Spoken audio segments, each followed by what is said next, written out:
Ações constitucionais na prática. A gente vai tratar nesse primeiro módulo da ADI, ADI por omissão, ADC.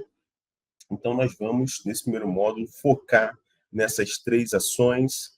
Nós vamos ter a continuidade desse curso, tá? Para tratar da DPF, para tratar especificamente aí da ADI perante os tribunais locais, né? Os tribunais de justiça. Então, sejam muito bem-vindas ao nosso primeiro módulo aí das ações constitucionais na prática. Já deixo aí para vocês a possibilidade de formularem perguntas ao longo da nossa aula de hoje. Tá? Então, fiquem totalmente à vontade para formularem suas perguntas. É um prazer compartilhar com vocês aqui a nossa aula de hoje. Tá? Então, fiquem totalmente à vontade para formularem aí seus questionamentos. Esse material depois vai ser disponibilizado para vocês, então fiquem tranquilos, tá? Fiquem tranquilos e tranquilas aí, não precisam se preocupar com copiar, porque depois a gente envia para vocês o material, tá bom? Então, vamos começar aí o nosso curso. Deixa eu passar aqui. Bom, nós vamos conversar hoje, então, sobre essa ideia de controle de constitucionalidade. Na aula de hoje, nós vamos ter essa parte inicial para que a gente entenda e posicione o conteúdo. Nas aulas seguintes, nós vamos destrinchar aí em detalhes cada uma dessas três ações que nós temos aí no âmbito do controle de constitucionalidade, o controle concentrado de constitucionalidade, porque nós vamos ver que o controle de constitucionalidade ele pode ser realizado também da sua forma difusa, né? Então, nós vamos ver aí, essencialmente no nosso curso, as ações diretas, né? As ações do controle concentrado. Mas, para isso, nós precisamos posicionar o nosso curso. Rubens, seja muito bem-vindo, não se preocupe, nós acabamos de começar. Seja muito bem-vindo. Lembrando, pessoal, podem formular suas perguntas ao longo da nossa aula, serão muito bem-vindas. Bom, então hoje nós vamos posicionar o nosso conhecimento, nós vamos aí trazer conceitos importantíssimos para que você possa caminhar ao longo do nosso curso. Lembrando que esse é o módulo 1, haverá a continuidade, que é o módulo 2, e assim a gente fecha essa ideia aí do controle concentrado de constitucionalidade na prática, né? Então, nós vamos trazer hoje conceitos fundamentais para o seu estudo desse tema. Bom, então, o que é essa ideia de controle de constitucionalidade, né? Por que isso existe? Qual é a finalidade disso? Veja, o controle de constitucionalidade é um mecanismo de fiscalização das leis e dos atos normativos que a gente precisa fiscalizar para saber se eles estão adequados à Constituição Federal. Então, controle de constitucionalidade é isso. É um procedimento instaurado pela Constituição Federal para verificar se as leis do ordenamento jurídico, as leis dos estados, as leis dos municípios, as leis da União estão de acordo com a Constituição Federal. Então, a ideia é essa, ou seja, nenhum ato normativo do ordenamento jurídico pode ser incompatível com a Constituição. Porque se uma lei de qualquer ente federativo for incompatível com a Constituição, ela tem que ser extirpada do ordenamento jurídico. Não pode vingar, não pode vigorar nenhuma lei, nenhum ato normativo no ordenamento jurídico que não seja compatível com a Constituição. Por quê? Porque a Constituição está no topo do ordenamento jurídico. É a Constituição que emana a fonte de validade para todo ordenamento jurídico. Então, se houver alguma lei, se houver algum ato normativo que exorbite, por exemplo, a sua competência definida na Constituição Federal, essa lei, esse ato normativo, ele é considerado inconstitucional.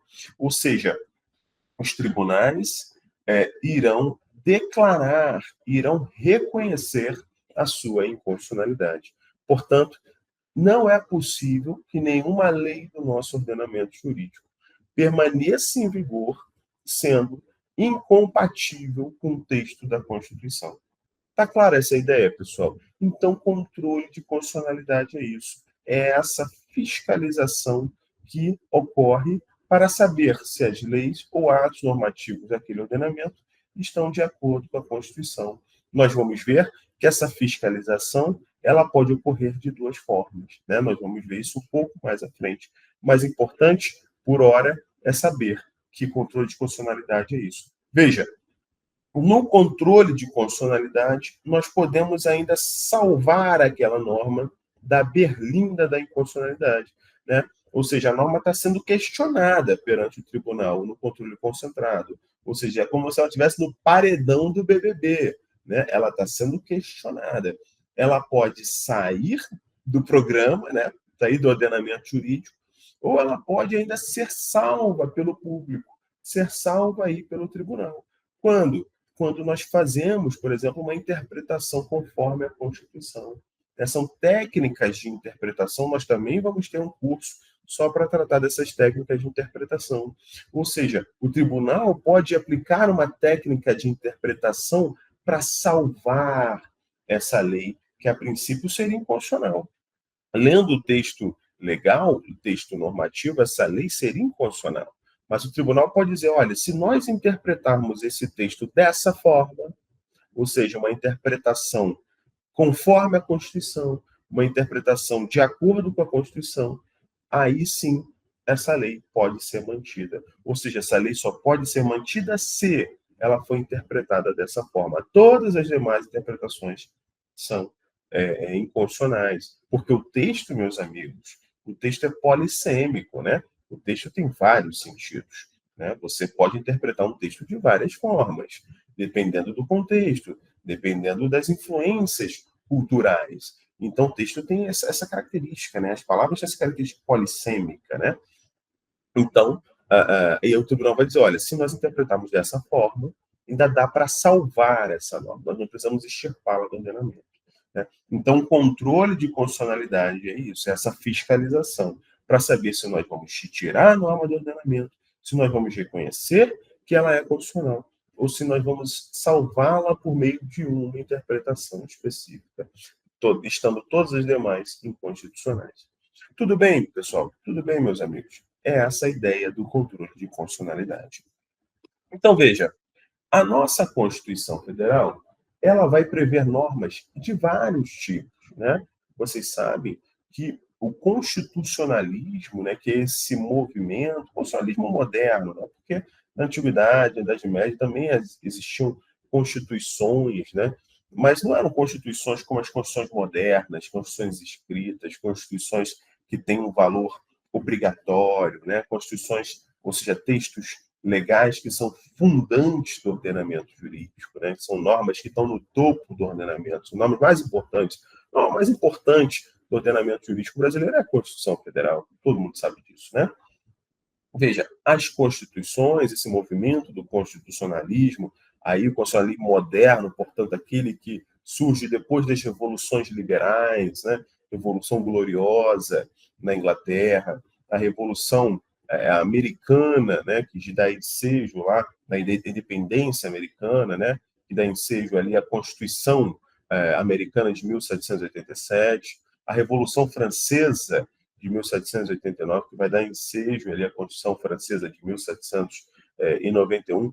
Esses movimentos, essas revoluções liberais que acontecem no Ocidente, e que dão, portanto, ensejo ao constitucionalismo nos moldes que nós vivemos hoje, esse constitucionalismo do século XVIII, ele tem uma característica, que é justamente colocar esse texto legal, chamado Constituição, né, esse texto legal, como o topo do ordenamento jurídico. O professor Bruce Ackerman, da Universidade de Yale, vai dizer que as constituições elas são caracterizadas por um momento constitucional. Ou seja, o que faz da Constituição um texto diferente de todos os outros, né, das leis, das leis complementares, enfim, das leis de uma maneira geral, é que a, a, a Constituição ela é criada num momento específico, que é um momento constitucional, ou seja, quando aquela sociedade ela para debater o texto mais importante da sua sociedade naquele momento, né? Então, o texto mais importante para aquelas pessoas naquele contexto é a Constituição. Então, isso se dá num momento. Esse momento constitucional, que é quando nós criamos aqui no Brasil, né, lá em 1987, que foi a Assembleia Nacional Constituinte, né, para criar a Constituição, que deu ensejo à Constituição de 1988, né, ou seja, essa Assembleia Nacional Constituinte ela tinha uma função específica. Né? Foi criada uma Assembleia com uma função específica, que é aprovar a Constituição Federal. Ou seja, um momento constitucional, né?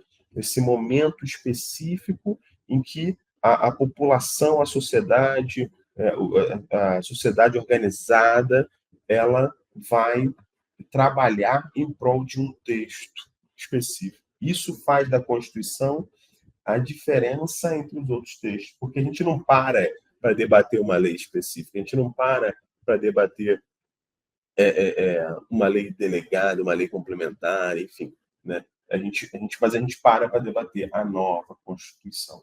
Então, vai dizer isso para nós, Bruce Ackerman, por exemplo, né? Então, esse movimento do constitucionalismo, que começa com as constituições liberais, né, que vão prever aí direitos individuais, né? Vocês sabem que as constituições, vocês sabem muito melhor do que eu, que as constituições, elas definem essencialmente dois temas, né? Elas definem a limitação do poder do Estado, ou seja, a tripartição dos poderes, a estrutura e a organização desses poderes, né?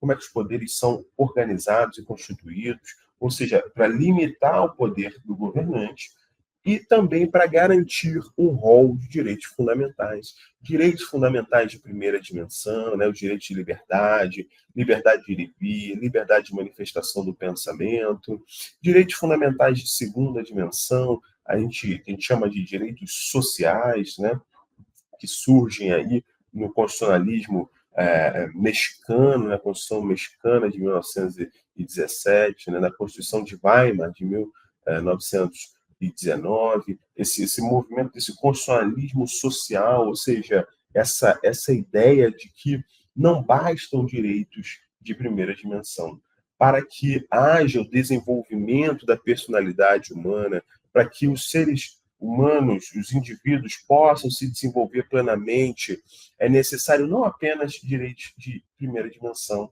ou seja, de abstenção do Estado em relação ao indivíduo, de proteção da liberdade do indivíduo, mas essa liberdade só pode ser exercida caso haja também uma postura ativa, uma conduta prestacional do Estado em relação a esse indivíduo. Ou seja, esse indivíduo só pode exercer o direito de voto adequadamente, seu direito político, se ele tiver educação. E se ele não tiver educação, ele pode, eventualmente, trocar o voto dele por uma necessidade básica. Ele não compreende o sistema como um todo. Então, a educação é fundamental.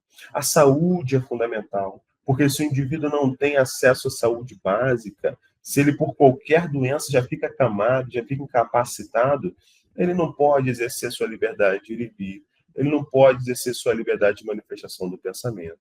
Né? Então, ele não pode exercer os seus direitos de primeira dimensão se não tiver ali as condições de existência mínima, né? Que o direito à saúde, direito à educação, direito à assistência social, né? Direito à previdência social.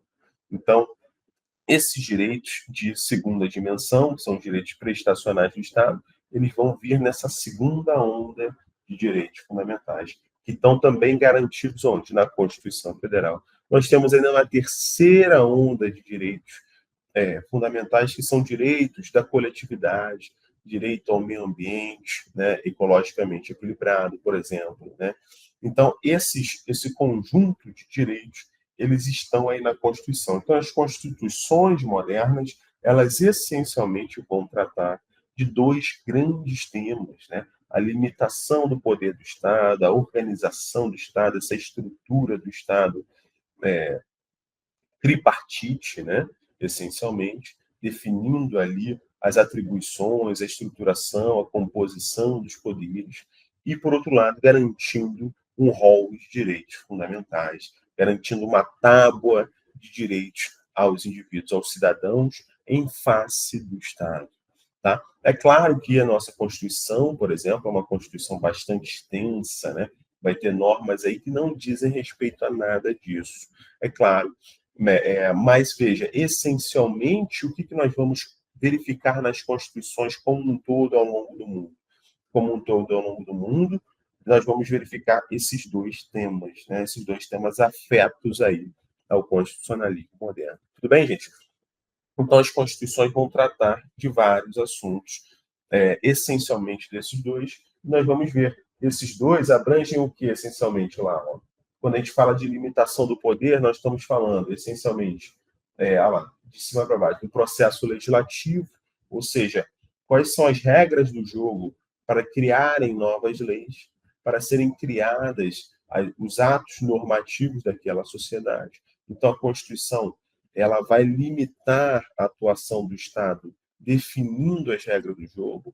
Então, só é obrigatório aos cidadãos. Os cidadãos só vão ter que seguir as determinações estatais que obedecerem essas regras do jogo.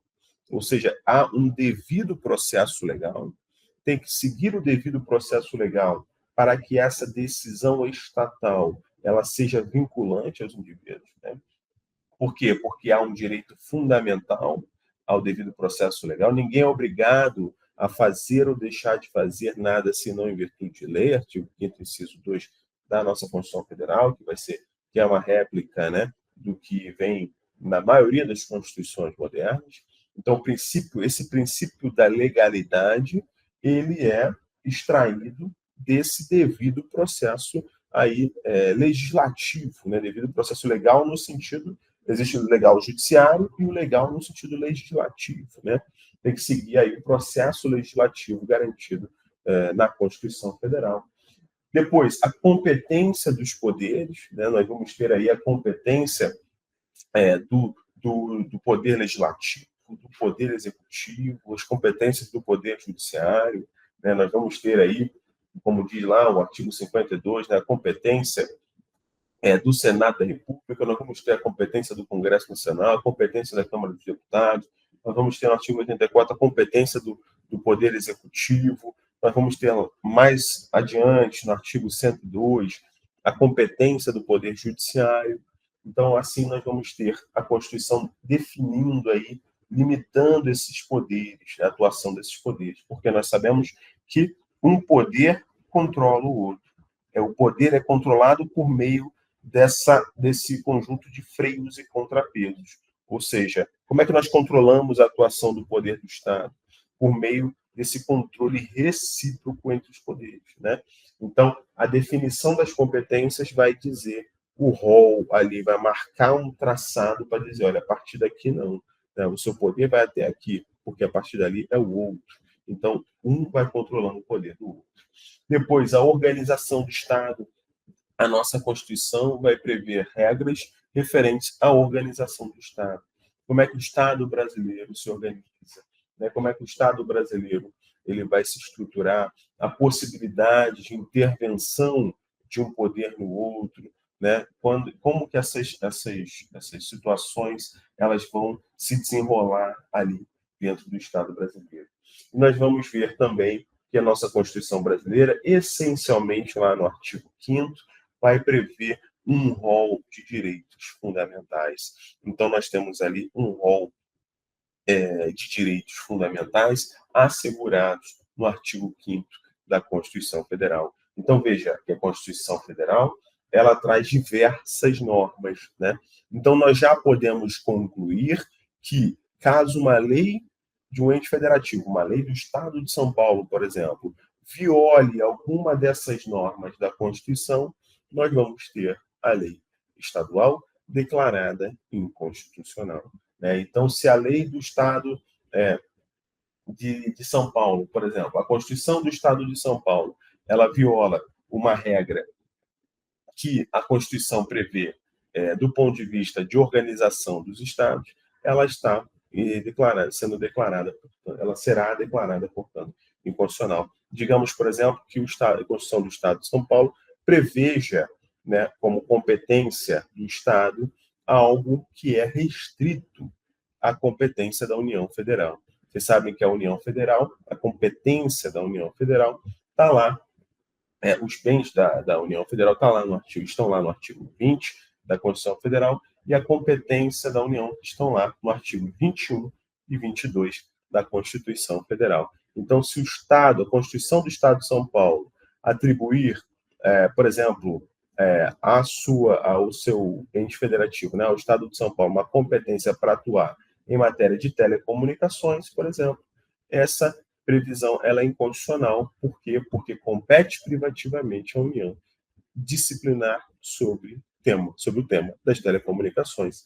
Então, essa Constituição do Estado, ela está violando o texto da Constituição Federal. Portanto, essa disposição da Constituição do Estado seria inconstitucional. Tá? Normas sobre processo legislativo, normas sobre a competência dos poderes, a organização do Estado, sobre os direitos fundamentais. Uma lei do Estado de São Paulo que, por exemplo, viola um direito fundamental, viola o direito de ir e vir, viola a liberdade de manifestação do pensamento, viola a igualdade. Por exemplo, nós já tivemos aí recentemente o Supremo Tribunal Federal, no ano passado, declarando inconstitucional, por exemplo, a lei do Distrito Federal, que previu um percentual máximo de mulheres na Polícia Militar do Distrito Federal. Então, o Supremo Tribunal Federal declarou inconstitucional essa lei do Distrito Federal, que tem competências tanto estaduais quanto municipais, né? Essa lei do Distrito Federal, que limitou a 10% a participação feminina na Polícia Militar do DF. Veja, é uma lei ali estadual, né, do DF, que viola essa igualdade entre homens e mulheres aí prevista na Constituição Federal. Está prevista lá no inciso 1 do artigo 5º. Homens e mulheres são iguais em direitos. Então, prevê lá, esse princípio da igualdade está lá no artigo 5º, um direito fundamental, foi violado por uma lei estadual. Ou seja, essa lei estadual violando aí o rol de direitos previstos na Constituição Federal, e o Supremo, por meio aí da ADI 7433, declarou essa lei do DF inconstitucional. Tudo bem, meus amigos? É essa a ideia, né? Então, qualquer lei aí estadual ou a lei municipal, ela pode aí ser questionada em razão da sua violação à Constituição Federal. Nós vamos ver as ferramentas, os mecanismos para isso, né? As hipóteses de manejo das ações cabíveis. Mas as leis estaduais, as leis municipais, as leis federais podem ser questionadas, tendo como parâmetro de controle, né? Tendo como aí qual é o parâmetro, ou seja, qual é a lei de referência que vai ser questionada, né? Ou seja, a lei municipal, a lei estadual, a lei federal vão ser questionadas a partir do parâmetro, do paradigma, da referência da Constituição Federal. Ou seja, as leis estaduais, municipais e federais podem ser questionadas em face da Constituição Federal, mas as leis estaduais e municipais também podem ser questionadas em face da Constituição Estadual, né? Então, nós vamos ver isso daqui a pouquinho. Mas é importante nós termos em mente que o parâmetro de controle, ou seja, o paradigma, a referência para realizar esse controle, é o texto, é o que está previsto lá na Constituição Federal. Bom, pessoal, quais são as espécies de inconstitucionalidade que nós temos, portanto, né? Nós vamos ter, essencialmente, dois tipos de inconstitucionalidades. Nós vamos ter a inconstitucionalidade por ação ou por omissão, né? Ou seja, uma lei ou ato normativo ele é inconstitucional porque ele é inconstitucional por uma ação do Estado, ou seja, um ato estatal que baixou uma lei, por exemplo, inconstitucional, essa lei foi aprovada, foi sancionada naquele ente federativo, né, município, no estado, essa lei que foi criada, ela é inconstitucional, né? Ou pode ser uma inconstitucionalidade por omissão. O Estado, né, o município, o Estado, a União, o Estado brasileiro, ele se omite em relação a algo, né? Então, essa omissão também é uma omissão inconstitucional. Ou seja, pode ser por uma ação inconstitucional, uma ação estatal inconstitucional, ou uma omissão estatal inconstitucional, né? Então, veja, o ente federativo ele pode baixar uma lei inconstitucional ou ele pode se omitir, e essa omissão seria uma omissão inconstitucional. Veja, no ordenamento jurídico brasileiro, nós vimos a exaustão, já conversamos aqui, né? A possibilidade de leis estaduais, de leis municipais serem reconhecidas como inconstitucionais. Ou seja, uma lei, como nós vimos aqui no caso do Distrito Federal, uma lei que, quando foi criada, restringindo a participação das mulheres na Polícia Militar do DF, essa lei ela foi declarada inconstitucional por violar o princípio da igualdade. Ou seja, essa lei, esse ato, ou seja, foi baixado um ato, né? Foi baixado um ato, esse ato foi declarado inconstitucional. Aí nós temos uma inconstitucionalidade por ação, né? Ou seja, uma ação do Estado que criou a lei, e essa lei foi declarada inconstitucionalidade, foi declarada inconstitucional. Uma inconstitucionalidade por ação. Mas a inconstitucionalidade, meus amigos, também pode ser por omissão, tá? Por omissão do Estado. Veja, o Estado ele pode se omitir em algo que ele tinha um dever constitucional de agir. Ou seja, a Constituição mandava um determinado comportamento, determinava uma postura estatal, e essa postura não veio. Portanto, a Constituição, os tribunais constitucionais, né, eles podem declarar inconstitucional essa omissão. É uma omissão que não está compatível com a Constituição. A Constituição manda agir, o Estado se omite. O professor me dá um exemplo disso, claro. Por exemplo, quando o Estado ele se omite em relação à regulamentação de alguma matéria, que a Constituição garante o direito fundamental. Então, a Constituição ela assegura um determinado direito fundamental e o Estado se omite na regulamentação dessa matéria.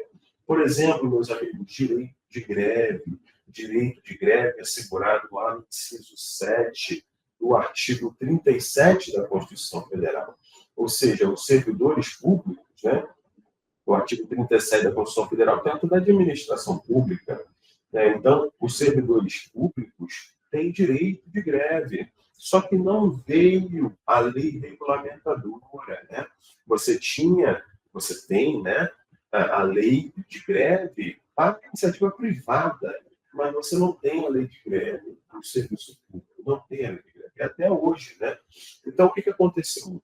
O Supremo se manifestou sobre isso, e o Supremo, na ADI 3235, disse, olha, não dá. A Constituição de 1988, até hoje, essa lei não veio, os servidores públicos não podem ter esse direito fundamental não assegurado, eles precisam aí ter direito ao exercício, né, da greve, só que a lei não veio, como é que a gente fica? Então, o Supremo mandou aplicar, por analogia, a lei de greve da iniciativa privada. Por quê? Porque verificou uma omissão inconstitucional do Estado. O Estado não poderia ter se omitido na regulamentação desse direito dos servidores públicos. Portanto, a Constituição assegura um direito e o Estado não age para cumprir essa determinação. Portanto, aí, ou seja, diante de uma omissão de norma regulamentadora de direito fundamental, nós temos, portanto, uma omissão inconstitucional. Professor, você pode dar outro exemplo? Claro. Nós temos um outro exemplo no caso de omissão em relação a políticas públicas essenciais, né? O Supremo ele julgou a ADI, a ADI 647, que tratou ali da questão das favelas, a DPF 647, que tratou ali da questão DPF das favelas, né? Tratou da questão em relação à atuação da polícia nas comunidades. Ou seja, verificando que o Estado não protege adequadamente as pessoas que moram na comunidade em relação à atuação policial. Né? A atuação policial é muito violenta nas comunidades.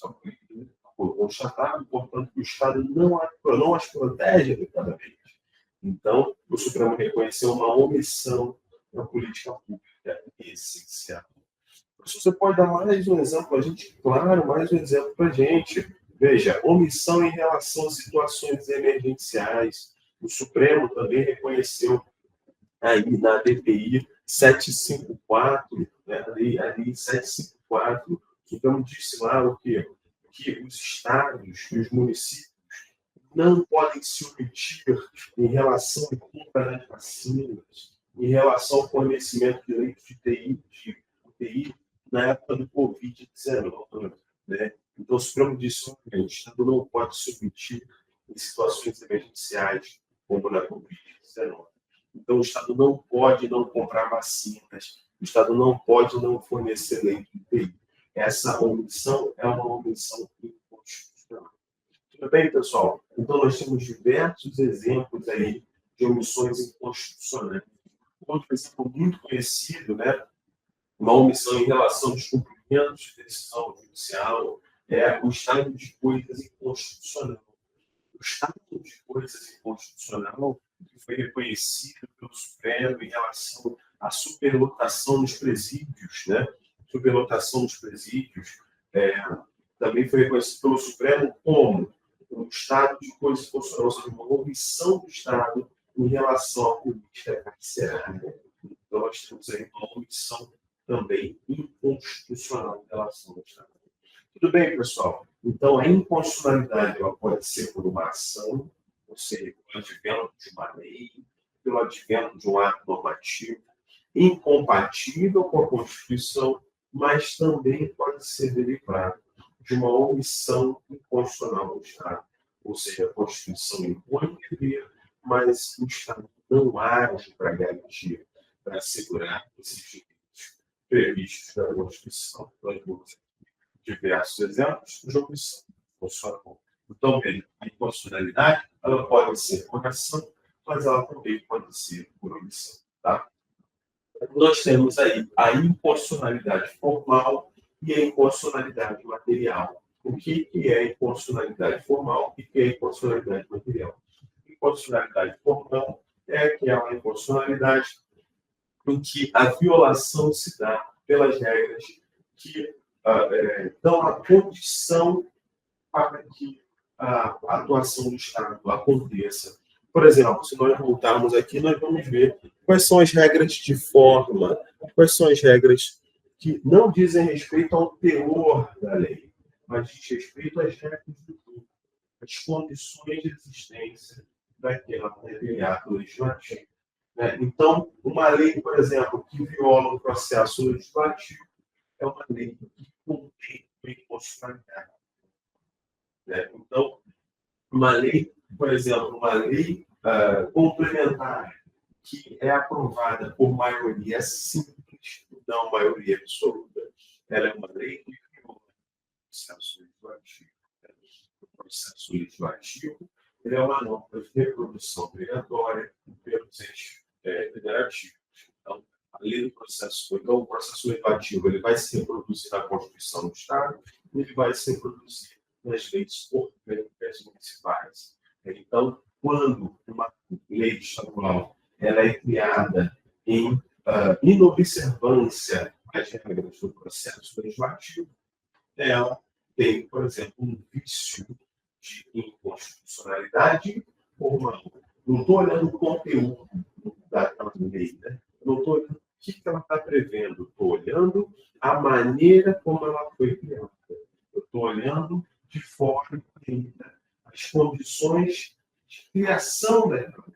Eu estou olhando o conteúdo. Então, não é possibilidade ou não.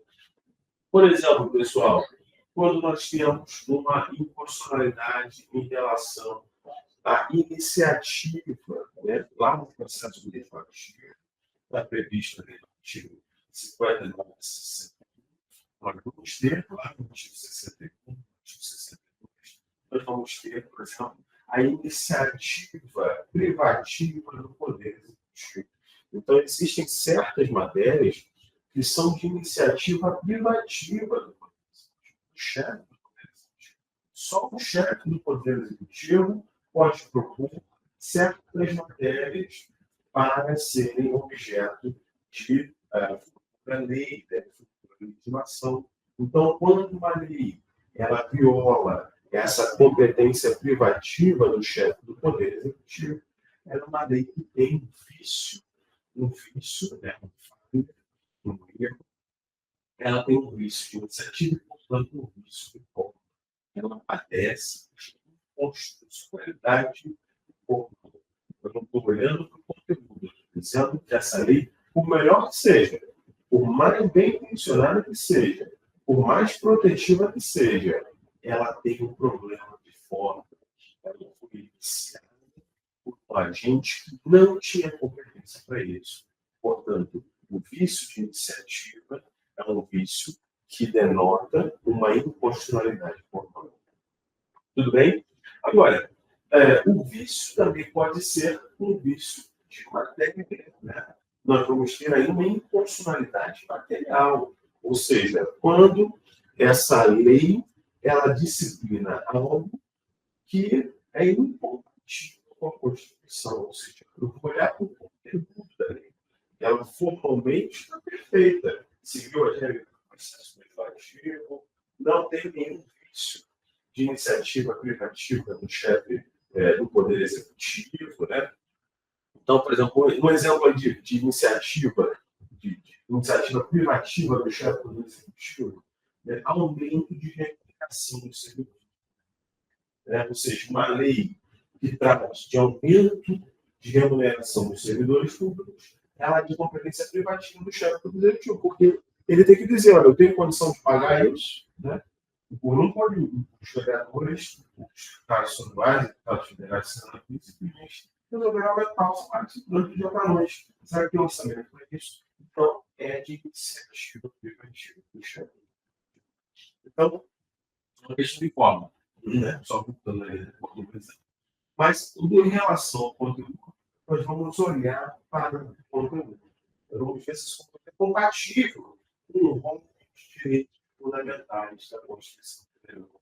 Nós vamos ver se esse conteúdo é compatível com o modelo de federação adotado pela Constituição Federal. Nós vamos ver se isso é compatível com as normas ali de direitos garantidos pela Constituição Federal. Então, no nosso exemplo da Polícia Militar, por exemplo, a importante, ou seja, o conteúdo daquela lei, eu olhei para o conteúdo da lei e verifiquei se é compatível com a Constituição. Né? Então, veja, quando o Supremo tiver a possibilidade de atuar numa DPF, aqui, DPF 632, o tratado da questão do feriado da consciência negra aqui na cidade de São Paulo. Veja, essa DPF, ela foi declarada, ela foi julgada procedente pelo Supremo Tribunal Federal, dizendo que o feriado da consciência negra aqui na cidade de São Paulo era constitucional. Era constitucional, né? Porque ia ali, em linha, uma reparação histórica necessária, com a liberdade, com a consciência religiosa. Então, essa lei do municipal não poderia ser extirpada do ordenamento jurídico como foi realizado no Brasil. Essa lei está de acordo com a Constituição. Então, eu não estou olhando a forma, eu estou olhando um rol de direitos constitucionais garantidos pela direitos garantidos pela nossa Constituição. Portanto, nós estamos no campo ali da constitucionalidade ou da inconstitucionalidade formal. Deixa eu ver se tem houve algum barulho aqui, não sei se teve alguma pergunta. Vocês perguntaram alguma coisa aqui? Não, né? Foi? Bom, quem quiser perguntar alguma coisa, só abrir o microfone, tá? Bom, então, nós temos então, essa dupla aí. Deixa eu ver aqui, calma aí. Deixa eu passar aqui. Bom, essas duas espécies de inconstitucionalidade. A inconstitucionalidade pode ser por ação ou por omissão, ou a inconstitucionalidade pode ser formal ou material. Bom, pessoal, e de onde nós retiramos aí os fundamentos desse controle? Professor, por que as coisas se passam dessa forma? Né? Por que a gente tem que obedecer à Constituição Federal? Por que é dessa maneira? Né? Por que não é de forma diferente? Por que isso é assim? Nós temos, então, que entender os fundamentos desse controle. Né? Quais são as razões pelas quais nós temos que subordinar as leis dos atos normativos à Constituição Federal? Por que isso se passa dessa forma? Né? Essencialmente por conta de duas características. Essencialmente por conta da supremacia da Constituição Federal, supremacia das constituições modernas, né? E a rigidez constitucional. São essas duas características aí do constitucionalismo que vão fazer com que a Constituição esteja no topo do ordenamento, que vão fazer com que todas as leis e atos normativos daquele ordenamento se submetam ao texto da Constituição Federal. Então, é por conta da supremacia constitucional e é por conta da rigidez constitucional que nós temos essa obediência ao texto da Constituição. Como isso funciona? Veja, a supremacia da Constituição ela vai dizer que a Constituição está no topo do ordenamento jurídico. Mas como essa Constituição foi colocada no topo? Né? Porque as Constituições não dizem isso, né? A Constituição está no topo. Isso está, você vê a Constituição americana, só essa começação de ver a Constituição está no topo. Isso não existe, né? Como é que nós chegamos a essa conclusão de que ela está no topo do ordenamento jurídico? Né? Como é que nós chegamos a essa conclusão? Veja, por quê? Porque é a Constituição que vai dizer como que o processo legislativo vai se dar no direito federativo. É a Constituição que vai dizer como que os poderes da República são divididos e são distribuídos. Então, é a Constituição que vai dizer o rol de direitos fundamentais daquela sociedade. Então, ela está no topo pelo que ela prevê. É pela natureza do que ela prevê que faz dela um texto que está no topo do ordenamento jurídico. É porque a Constituição não prevê algo específico. Né? É porque a Constituição não vai prever como funciona o INSS. Né? Não vai prever isso. Quem vai prever é uma lei específica, a lei orgânica da autarquia. Né? É uma lei específica. Mas a Constituição não vai prever isso. A Constituição vai prever coisas mais fundamentais, as condições de possibilidade da existência dessa lei, a família. Né? É a Constituição Federal que vai prever as condições de existência das constituições dos Estados. Então, ela que vai dar as regras do jogo. Ela que vai ditar ali as regras que serão oferecidas. O que vai ser considerado legítimo e o que não vai ser considerado. Ela que vai definir o conjunto de direitos fundamentais dos cidadãos. Se está na Constituição, tem direito. Se não está na Constituição, não tem direito.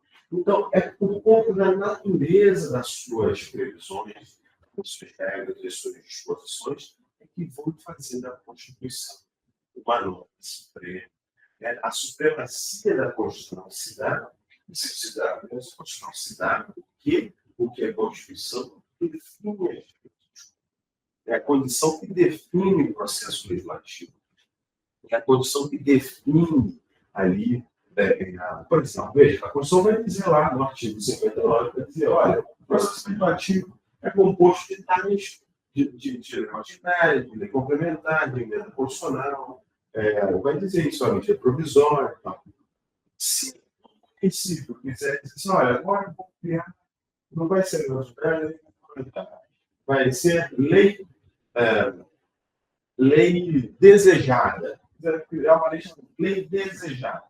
É possível? Isso não é possível. Por quê? Porque lei desejada não está lá no rol do artigo 59, que prevê o processo legislativo. Então, essa lei não pode ser superada, não vai ser possível. Por quê? Veja, se o município pudesse criar uma lei chamada lei desejada, significa que essa Constituição não é isso. Porque se o município pudesse revogar a disposição dessa lei, da Constituição, não é isso? Significa que a Constituição não é. Mas como a Constituição é que ela vai dizer nenhum outro município pode criar nada que não esse processo legislativo previsto na Constituição, é que vai fazer com que ela tenha uma posição de supremacia. E, além disso, tem um outro elemento muito importante que vai conferir aí esse conjunto sólido que vai garantir a constituição dessa posição de supremacia, essa posição do topo da que é justamente a rigidez constitucional. Ou seja, é a rigidez constitucional que vai garantir as condições da Constituição estar no topo e, portanto, das condições para nós realizarmos o controle de constitucionalidade. Veja, a rigidez constitucional significa o quê? Por rigidez constitucional, entende-se que a Constituição ela não é alterável, ela não será alterada da mesma forma que as leis ordinárias, que as leis complementares. As emendas da Constituição serão mais difíceis de serem implementadas, serão mais difíceis de serem realizadas. Portanto, o processo de modificação da Constituição é um processo muito mais difícil do que o processo de alteração legislativa. Então, é a rigidez constitucional que vai fazer com que a Constituição não seja alterada por uma mera alteração legislativa. Ou seja, o advento de uma nova lei revogando a lei anterior não vai revogar a Constituição. Para que a Constituição seja alterada, ela precisa de um processo mais difícil. Ela precisa de um processo mais difícil. É um processo mais duro de ser realizado. Ela vai demandar o que, de acordo com a nossa Constituição Federal? Ela vai demandar uma votação do quórum de 3/5 dos membros de cada casa legislativa, né, do Congresso Nacional, da Câmara dos Deputados e do Senado Federal. Ela vai demandar 3/5, e ela vai demandar 2 turnos de votação em cada casa. Então, cada casa legislativa vai ter que votar 2 vezes. Né? Vai ter que votar 2 vezes. São 2 turnos de votação, vota 2 vezes, um quórum de 3/5, ou seja, muito mais difícil, né? Porque a lei complementar, ela tem um quórum de maioria absoluta dos membros da casa. Ou seja, pega a totalidade dos membros da casa e é a metade. E maioria simples para as leis ordinárias. A maioria simples é a maioria dos presentes, né? Isso tem quórum de instalação. E é a maioria, ali, metade mais um, dos parlamentares presentes. Tudo bem, pessoal? Então, é a rigidez constitucional, ou seja, quando a lei for alterada, ela não mexe na Constituição. A Constituição se mantém alterada. O processo de alteração dela é mais difícil. Ou seja, eu não quero dizer com isso. Eu quero dizer que Para alterar a Constituição, é mais difícil. Ou seja, ela tem um texto muito mais fundamental. O texto da Constituição é um texto fundamental, não pode ser mexido a qualquer momento. É um texto cujo processo de alteração é mais difícil. Ela precisa de maior estabilidade. Ela tem que trazer maior segurança jurídica, maior certeza no ordenamento jurídico.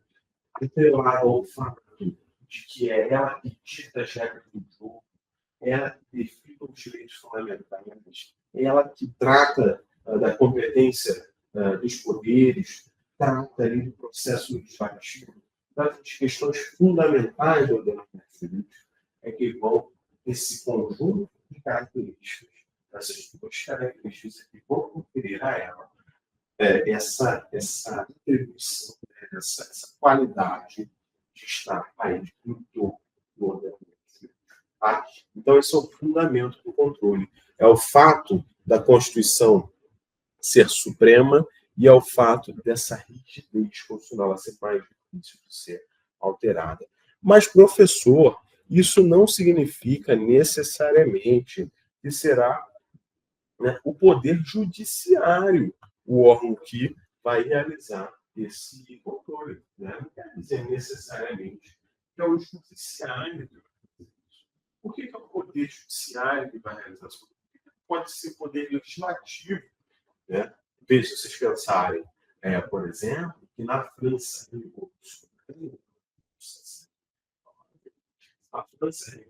Professor, oi, pode falar. tudo bem? Quando o senhor se afasta muito da mesa, o áudio fica muito ruim para a gente ouvir aqui do online. Ah, aqui fica melhor? Fica. Ah, tá bom. Eu que agradeço. Você chegou a perder alguma coisa, não?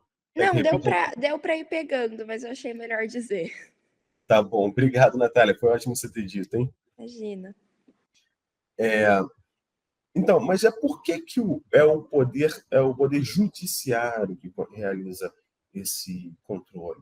Porque, veja, na França revolucionária, lá em 1789, havia uma desconfiança em relação ao poder judiciário. Né? O poder judiciário era tido como um órgão conservador. Vocês sabem que a França é revolucionária, a Revolução Francesa, né? Ela é essencialmente uma revolução do terceiro Estado, como tem uma obra do Abad Sier, que é o que é o terceiro Estado, né? Ou seja, o terceiro Estado que é uma revolução essencialmente burguesa, né? Ou seja, quem estava no terceiro Estado era a burguesia e as camadas populares daquela sociedade francesa, né? O primeiro Estado era o clero, né? E o rei, né? Era o rei, evidentemente, o clero. Depois, a nobreza no segundo Estado. E o terceiro Estado era composto da burguesia, que, embora tivesse recursos, né?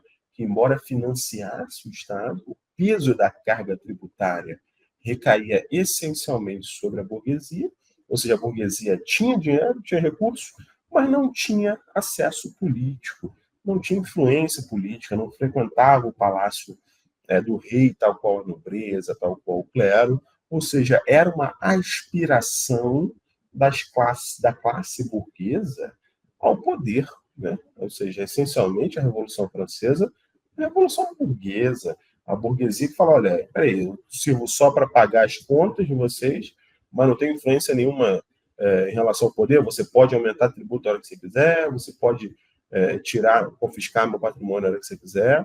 Eu não tenho nenhuma influência na eleição, você não me consulta para nada, só sirvo para pagar as contas? Não, negativo. Né?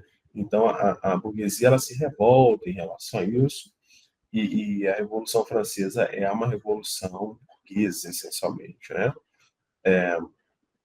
Então, nós temos aí nesse sentido. E, no âmbito da Revolução Francesa, o que acontece? Havia uma desconfiança. Né? Então, vocês vejam que na época da Revolução, né, dos Estados Gerais, ali já se começa a construir a Assembleia lá na França, a Assembleia Revolucionária, que tinha lá os girondinos, os jacobinos. Vocês percebem que o parlamento, essa assembleia, era composta ali do terceiro Estado. terceiro Estado, né, dos burgueses, enfim, das camadas populares. E havia, portanto, uma percepção, né, uma noção de que se deixasse os rumos da revolução nas mãos do Poder Judiciário, poderia haver um retrocesso, né? Poderia não ter mais o avanço promovido pela Assembleia Revolucionária. Por quê? Porque os ideais eram diferentes, né? Os ideais do terceiro Estado eram ideais de revolução, do poder trocar de mãos, não é isso? Então, havia uma desconfiança em relação ao Poder Judiciário, porque o Poder Judiciário era nomeado pelo rei, né? Eram membros da nobreza que ocupavam essencialmente os cargos do Poder Judiciário. Ao passo que, nesse novo Poder Legislativo, composto pelos membros revolucionários, eles eram, portanto, pessoas do terceiro Estado, né, da burguesia. E havia uma desconfiança em relação ao judiciário. Então, na França, meus amigos, por exemplo, o direito administrativo francês, ele surge dentro do Poder Executivo. A jurisprudência do Conselho de Estado, que é o órgão jurisdicional em matéria de direito administrativo, ou seja, em matéria dessa responsabilidade do Estado, é um órgão jurisdicional, mas é um órgão jurisdicional não ligado ao Poder Judiciário. É um órgão jurisdicional ligado ao Poder Executivo, pessoal. Por quê? Porque havia uma desconfiança da França em relação, dos revolucionários franceses em relação ao judiciário. Olha, se nós deixarmos o direito administrativo, esse novo Estado que está sendo formado, nas mãos do judiciário, eles podem dar decisões que vão prejudicar, que vão minar esse novo Estado e vão acabar retomando aí a época que nós queremos acabar, né? A época lá feudal, né? Então nós não queremos isso, não queremos isso. Então vejam que a origem do direito administrativo, ou seja, desse direito que diz respeito às relações do Estado com os cidadãos, né? Desse novo Estado que está sendo constituído, é retirado do Poder Judiciário, passa para o Executivo. O Executivo, ele, por meio do Conselho de Estado, que era um órgão consultivo, depois o órgão o Conselho de Estado ele passa a ter uma independência, passa a ser um órgão jurisdicional, mas não tem origem lá, não tem os membros derivados do Poder Judiciário. Ele é um órgão que nasce dentro do Poder Executivo, mas com funções jurisdicionais. E daí seja aí ao direito administrativo. Então, na França, o judiciário é o quê? Dual, né? Dual. Aqui no Brasil, não. No Brasil, a jurisdição é una. O judiciário é um só e vai decidir em matérias de direito civil, de direito criminal, mas também em matérias de direito administrativo, como nós temos aí as varas de fazenda pública, né? Então, veja, na França, não tinha essa confiança toda no judiciário. O judiciário não gozava dessa credibilidade toda que nós temos aqui no Brasil, por exemplo, né? O judiciário diz, não tem ninguém questiona, né? Aqui no Brasil, essencialmente, né? E claro que nós temos alguns efeitos que a gente chama de efeito backlash, né? Que é essa reação do parlamento em relação a algumas decisões em matéria de direitos fundamentais tidas como ativistas do judiciário, mas, essencialmente, as decisões do judiciário valem, né? Elas gozam aí de uma proeminência na sociedade brasileira, coisa que não tinha aí na sociedade francesa. Então, só mostrando para vocês que isso não é uma coisa necessária, né? Isso é um modelo adotado pelo modelo brasileiro, que depois, pessoal, até vingou no mundo, né? Inicialmente na França Revolucionária teve isso, mas depois vingou no mundo. Por quê? Porque, de fato, o poder judiciário é um poder mais adequado para essa atividade. Por quê? Por quê? Porque a Judicial Review, né, que é esse controle judicial de constitucionalidade, ele nasce nos Estados Unidos, por meio da Constituição de 1787, americana, que não previa, né, a competência do Poder Judiciário para declarar leis inconstitucionais, anular leis. Não tinha essa competência lá, né? Mas o caso Marbury versus Madison, né, que é o caso inaugural aí de 1803, o caso Marbury versus Madison, vai inaugurar aí a Judicial Review, quer dizer, vai trazer para o Poder Judiciário, lá nos Estados Unidos, essa competência de declarar leis e atos normativos inconstitucionais, né? Então, é a Judicial Review que é justamente essa garantia da competência, do controle de constitucionalidade ao Poder Judiciário, ela nasce nos Estados Unidos. Por quê? Porque nos Estados Unidos, a ideia, né, nesse caso, no processo médico, que é muito interessante depois vocês pesquisarem, ali fica estabelecido que, como cabe ao Poder Judiciário a interpretação das leis, cabe ao Poder Judiciário a interpretação das leis, não é isso? Essencialmente, a função do Poder Judiciário é interpretar as leis para julgar os casos concretos, né? A interpretação das leis. Só que, veja, lembra que na França o judiciário é apenas a boca da lei? Já não pode avançar. Aqui, nos Estados Unidos, veja, essa ideia de interpretação das leis, ela vai abarcar a possibilidade de, ao interpretar as leis, declará-las nulas. Não é isso? Porque, veja, a Constituição é uma lei. A Constituição é uma lei. Então, ao interpretar a Constituição, eu tenho a possibilidade de anular leis criadas pelo parlamento, pelo outro poder. Mas você está anulando uma lei do outro poder. Então, isso te confere mais poderes? Não. Isso está dentro do meu hobby, da minha esfera de poderes. Por quê? Porque eu estou interpretando também uma lei que foi criada por aquele parlamento, né? Ou seja, eu estou interpretando uma outra lei, para ver se a outra lei futura criada está de acordo com ela. Então, isso está dentro do meu rol de interpretação legal, interpretação normativa. Então, a Judicial Review, ela nasce dentro desse contexto dos Estados Unidos de interpretação das normas jurídicas. É evidente que ela poderia ser questionada, poderia haver um efeito backlash, né, do legislativo para definir melhor o texto da Constituição, retirando essa competência do Poder Judiciário, mas o Poder Judiciário ele acaba se consolidando nessa sua atribuição. Por quê? Porque justamente o Poder Judiciário ele tem esse afastamento em relação à política, né?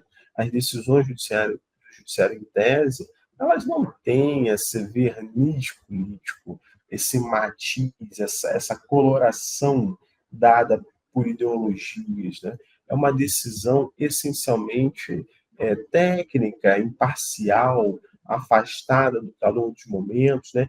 Inclusive, nós vamos dizer, né, que os tribunais constitucionais têm uma função contramajoritária, né? Eles atuam muitas vezes contra a maioria, para fins de defesa das minorias, né? Então, quando o Poder Judiciário, por exemplo, garante, assegura ali o casamento entre pessoas do mesmo sexo, é uma decisão contra-majoritária, é uma decisão contra a maioria da sociedade. O tribunal tem que ter essa competência, o tribunal ele se legitima por isso, né? Porque muitas vezes ele vai ter que dar decisões contra a maioria, e ele pode fazer isso, coisa que o legislativo não pode fazer. As minorias, dentro de uma casa legislativa, não conseguem editar uma lei, por exemplo, porque a lei depende da maioria, seja a maioria simples, seja a maioria absoluta, seja 3/5 dos seus membros. Então, as minorias nunca vão ter seus direitos assegurados dentro de uma casa legislativa. Então, o Poder Judiciário ele vai acabar se legitimando por isso. Por quê? Porque por essa capacidade de proferir as decisões mais justas possíveis. Ele pode, ainda que ele não faça no caso concreto, porque justiça também é um conceito muito etéreo, né? Nem os filósofos conseguem chegar a um consenso em relação a isso. Mas ele tem mais condições de realizá-lo, né? ele que tem mais condições de realizar, ele que tem mais condições de defender as minorias, ele que tem mais condições disso. Então, ele acaba sendo aí realmente içado a essa competência de realizar o controle da constitucionalidade. Por quê? Porque ele não vai se deixar consumir, ao menos em tese, né?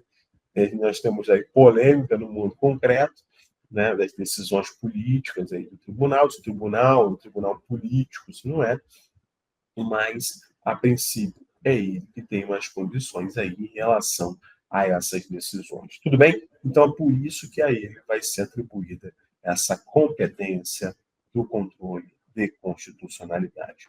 É o que nós vamos chamar de controle judicial de constitucionalidade, que é o modelo brasileiro, controle judicial de constitucionalidade. O controle de constitucionalidade não é realizado pelos outros poderes da República, tá? Nem pelo Poder Legislativo, nem pelo Poder Executivo, ele é realizado pelo Poder Judicial, ou seja, quem é que declara uma lei constitucional? É o Poder Judiciário. É o Poder Judiciário que declara uma lei constitucional. Agora, veja, pessoal, o Poder Executivo pode dizer o seguinte, olha, essa lei ela é inconstitucional. Tá? Eu, como Poder Executivo, vejo que essa lei criada é uma lei inconstitucional. Não vou aplicá-la. Ele pode fazer isso em relação aos seus membros? Ele pode fazer isso internamente. Tá? Internamente. Por quê? Porque o Poder Executivo, todos têm um dever de interpretar a Constituição, né? Sociedade aberta dos intérpretes, para o Peter Eberle. Todos têm o dever de interpretar a Constituição.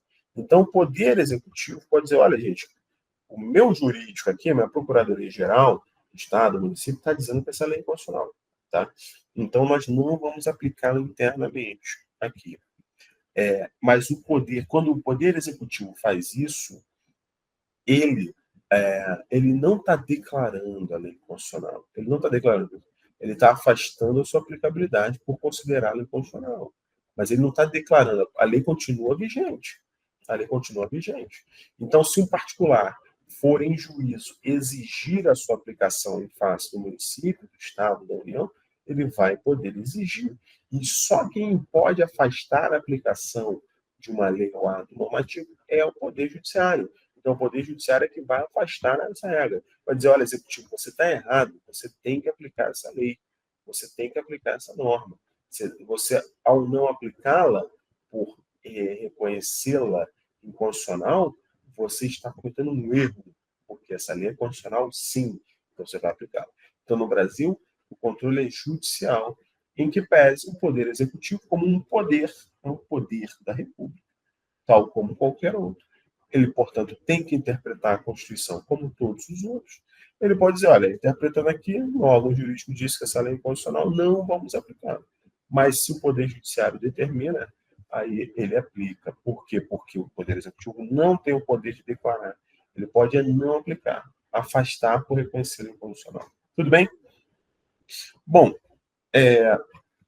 nós precisamos agora avançar para entender como que funciona esse controle judicial. Né? Como que funciona esse controle aí judicial das normas do nosso ordenamento jurídico. Então, o controle judicial da constitucionalidade, ele pode ser realizado, meus amigos, de duas formas. Né? Nós vamos ter aí o controle difuso ou incidental, que é justamente aí esse controle difuso ou incidental, que é justamente o controle que vai se dar por todo juiz ou tribunal. Todo juiz ou tribunal, ele pode realizar o controle difuso, e nós vamos ter o controle concentrado ou abstrato, que é aquele realizado pelas ações diretas, que é o controle que nós vamos analisar no nosso curso. Esse nosso curso, né, nós vamos analisar o controle concentrado ou abstrato de constitucionalidade. Né? O controle concentrado ou abstrato de constitucionalidade é o controle realizado pelas ações diretas. São as ações que vão perante os tribunais questionar a norma, questionar diretamente o artigo, né, do texto normativo. Agora, o controle difuso, o incidental, ou também chamado de concreto, né, do caso concreto, difuso, incidental ou concreto, concreto para fazer diferença com abstrato, né, abstrato e o outro concreto, é aquele realizado por qualquer juiz ou tribunal. Então, veja, como que o Poder Judiciário realiza o controle de constitucionalidade no ordenamento brasileiro? O Poder Judiciário realiza esse controle de duas maneiras, né? Ou ele realiza um controle difuso, em que qualquer juiz ou tribunal pode verificar a compatibilidade dessa lei à Constituição, né? Qualquer juiz ou tribunal verifica a compatibilidade da lei à Constituição, ou o controle é concentrado, ou seja, determinados tribunais competentes analisam essa compatibilidade da lei com a Constituição, né? Nós vamos entender isso, nós vamos entender por que tem essa distinção, tá? Por hora é importante você entender que existe o controle difuso e existe o controle concentrado. Como é que isso funciona aí na prática, pessoal? Bom, como é que o controle difuso ou incidental se difere do controle concentrado ou abstrato? Veja, o controle difuso ou incidental, como o próprio nome está dizendo, incidental, ele é realizado como um incidente, né? Uma questão preliminar ali do processo. Não é o objeto do processo, não é o objeto do pedido do seu processo, né? Então, você tem, no processo civil, por exemplo, você tem lá as partes, você tem a causa de pedir e você tem o pedido, né? Qual é o seu pedido? Uma causa tributária, por exemplo, qual é o seu pedido? O seu pedido é não pagar o imposto, por exemplo, né? Eu não quero pagar o ICMS. Eu não quero pagar o ISS. Eu não quero pagar o IPTU. Né? Eu não quero pagar o IPVA. Eu não quero pagar o imposto de renda. Seu pedido é esse, na ação, nas ações tributárias, né? Você não quer pagar o imposto, né? Agora, qual é a causa de pedir? Por que você está dizendo que você não quer pagar aquele imposto? Por que você está pedindo aquilo no seu processo, né? Qual é a causa de pedir? Ou seja, o que te liga a esse seu pedido, né? É o fato de que você está questionando a constitucionalidade dessa lei. Você está dizendo, olha, excelência, eu não quero pagar o ICMS porque o Estado de São Paulo baixou uma lei que viola a Constituição Federal, por exemplo, né? O Estado de São Paulo tem uma normativa, aí tem um decreto autônomo aí que está violando a Constituição Federal, né? Então, não vou pagar esse ICMS. Veja, o seu objeto dessa ação é a declaração de inconstitucionalidade da lei estadual? Não. O seu objeto é não pagar o ICMS. É esse o seu pedido. Você não quer pagar o ICMS. É uma ação que você propôs lá na vara de fazenda pública, uma ação ordinária que você propôs na vara de fazenda pública, um mandado de segurança que você propôs na vara de fazenda pública. Ponto. Para não pagar o ICMS, por exemplo, né? Agora, qual é a sua causa de pedir? A sua causa de pedir é que essa lei que disciplina o ICMS no seu caso concreto, né? Você é uma indústria, você, enfim, possui algum comércio, você não quer pagar o ICMS porque foi editada uma lei específica disciplinando ali o ICMS na sua atividade, no seu ramo de atividade, e você entende que essa lei é inconstitucional, seja porque essa lei não seguiu o rito do processo legislativo, seja porque essa lei viola o direito fundamental do contribuinte, né? Então, essa lei ela invade a competência, né, de algum outro imposto, por exemplo. Então, essa lei é inconstitucional. Então, você não está pedindo a declaração de inconstitucionalidade da lei como objeto do seu processo, mas é uma questão preliminar. Para que o juiz possa analisar o seu objeto, ele tem que verificar a constitucionalidade dessa lei. Então, a análise da constitucionalidade da lei é uma questão preliminar, né, prejudicial ao mérito do seu processo. O juiz não tem como dizer que você tem que pagar ou não se ele não fizer esse controle. Ele tem que saber, olha, bom, para eu dizer que essa pessoa pode ou não pagar, eu tenho que verificar se essa lei é constitucional ou não, porque é da essência do processo. Então, no controle difuso ou incidental, a análise da inconstitucionalidade é uma questão preliminar.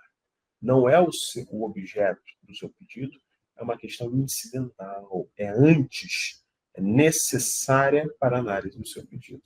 Então, a questão incidental é realizada, né, pelo Poder Judiciário para analisar aí a constitucionalidade, para analisar, portanto, ao final o seu pedido, ela é realizada ali de uma maneira difusa e o juiz ou o tribunal, ele declara, né, ele vai declarar, ele vai reconhecer a constitucionalidade ou a inconstitucionalidade e ele vai afastar a lei no caso concreto. Ele afasta a aplicação no caso concreto, mas ele não retira a norma do ordenamento jurídico. Essa é a grande diferença. Porque no controle difuso, o juiz afasta. Se ele reconhecer que é inconstitucional, né, ele declara a inconstitucionalidade, mas afasta a lei no caso concreto. Mas ele não retira a lei do ordenamento jurídico. A lei continua vigente no ordenamento jurídico. Por que ele faz isso? Porque ele não tem competência no âmbito do controle concentrado. Só tem competência no âmbito do controle concentrado, abstrato, ou seja, para retirar a norma do ordenamento jurídico determinados tribunais. Nós vamos ver, né? Ou seja, no controle difuso, todo e qualquer juiz pode afastar a norma no caso concreto. Tá? Todo e qualquer juiz pode afastar. Então, você pode entrar com seu mandado de segurança lá, na primeira instância, o juiz, olha, declara a lei inconstitucional, reconheço, julgo procedente para determinar o não recolhimento do ICMS, por exemplo, né? Não recolhimento do IPTU, por exemplo. Então, ele vai reconhecer a inconstitucionalidade da afasta, mas ele não retira a norma do ordenamento jurídico. Tá? Agora, no controle difuso, nós temos uma regra importante que está lá no artigo 97 da Constituição Federal, né, que é a cláusula de reserva de plenário. Por quê, pessoal? Porque o juiz, ele é o órgão jurisdicional de primeira instância. Não é um órgão colegiado, é um órgão singular. É só o juiz que é competente. E ponto final. Ele não precisa, para dar a sentença dele, de nenhum colegiado. Mas o tribunal não. O tribunal é um órgão colegiado. Né? É um órgão colegiado que se divide na sua competência jurisdicional, vai se dividir nas turmas, né? Como, por exemplo, o Supremo Tribunal Federal, é a primeira turma e a segunda turma, e a STJ também, né? Tem as turmas do STJ. Mas nos tribunais de justiça, por exemplo, nós vamos ter as câmaras. Nós vamos ter as câmaras. Então, o tribunal vai se dividir em câmaras. Não é isso? Veja, sempre órgãos colegiados. Sempre colegiado, porque tribunal é um órgão colegiado. Então, veja, a declaração de inconstitucionalidade incidental, dada por qualquer juiz monocraticamente, porque só é ele, né? Só é ele, não é um órgão colegiado, é um singular, dada por um juiz de forma singular em primeiro grau, em segundo grau vai ter que ser dada de forma colegiada, não é isso? Então, veja, em segundo grau, o órgão é colegiado. Então, o tribunal, para afastar uma norma, para reconhecer a sua inconstitucionalidade, vai dizer o artigo 97 da Constituição Federal, vai dizer que tem que haver a cláusula de reserva de plenário, né? A cláusula de reserva de plenário, ou seja, havendo um pedido ali incidental de declaração de inconstitucionalidade de lei, aquela Câmara não vai poder decidir. Por quê? Porque aquela Câmara é um órgão fracionário do tribunal, é uma fração do tribunal, que tem competência decisória, mas não tem a competência, meus amigos, para reconhecer a inconstitucionalidade de lei. Só tem competência para reconhecer a constitucionalidade. dizendo, não, essa lei é constitucional. Não. Então, se eu não estou afastando, não tem problema. Tá mantido. Agora, se o órgão fracionário, se a Câmara for afastar a lei no caso concreto, não pode fazer. Tem que remeter para o órgão especial. Por quê? Porque é o que diz lá o artigo 97 da Constituição Federal. É uma regra constitucional. Né? Então, diz lá o 97 que tem que remeter para o órgão especial do tribunal. Né? É a cláusula de reserva de plenário. É só o plenário que pode afastar. Aí, uma lei, ao reputá-la inconstitucional, cláusula de reserva de plenário no controle difuso, porque o órgão especial ele é representativo, né? Ele não é a totalidade dos embargadores, mas ele é representativo aí do tribunal. Tudo bem? Então, é o órgão especial que vai decidir. Depois, o órgão especial só decide a matéria da inconstitucionalidade, depois remete aí para o órgão fracionário, para as câmaras. Devolve lá para as câmaras julgarem o mérito. Tudo bem? Então, a gente tem que atentar para isso, que no controle difuso há essa dualidade do julgamento, né? O juiz de primeiro grau, ele julga porque ele é um órgão singular de jurisdição, mas nos tribunais tem que haver esse fracionamento aí para que o órgão especial, na cláusula de reserva de plenário, analise a questão da constitucionalidade, devolva para o órgão fracionário julgar a demanda com base nessa decisão do órgão da reserva de plenário. Tá? Isso é no controle difuso de constitucionalidade. No controle difuso. Lembrando, né, que a Câmara pode julgar se entender que a lei é constitucional. Olha, não tem constitucionalidade aqui, é constitucional. Agora, se entender que a inconstitucionalidade há uma divisão, isso é meio polêmico, né? Há uma divisão da doutrina dizendo, olha, como é que se o tribunal vai realizar isso, né? Deixa eu ver aqui. A Natália nos pergunta, vou clicar aqui, a Natália faz uma ótima pergunta, deixa eu ver aqui. Deixa eu pegar. Natália. Professor, só existe essa cláusula nos tribunais, certo? Se for um juiz de primeira instância, ele decide? Exatamente, Natália, exatamente isso. Ou seja, o juiz, ele decide tudo. Então, o juiz ele é um órgão singular. Ele não precisa remeter para o tribunal ou para algum outro lugar para decidir a inconstitucionalidade em matéria incidental, porque o juiz ele é um órgão único. Ele é o juiz da vara, ele é que decide tudo. Tá? É ele que dá a sentença. No tribunal, não. No tribunal é um órgão colegiado, por essência. Então, é a Câmara que vai decidir aquele caso. Né?